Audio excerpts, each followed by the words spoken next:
Anggota DPR RI fraksi PDI Perjuangan Ripka Ciptaning menggandeng Badan Riset dan Inovasi Nasional atau BRIN gelar sosialisasi leadership dan manajemen organisasi di salah satu hotel kawasan Kecamatan Gunung Puyuh, Kota Sukabumi. Anggota DPR RI fraksi PDI Perjuangan Ripka Ciptaning mengatakan, sosialisasi ini sangat penting untuk PDI Perjuangan sebagai kader wong cilik.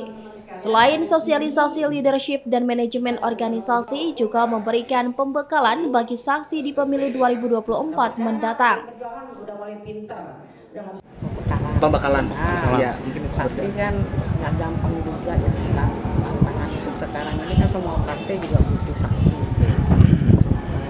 Kayak terkesan rebutan, tapi itu jadi perjuangan kan karena kita punya sampai anak nanti sih ya mudah lah ya. Nah, tapi tetap harus dibekali.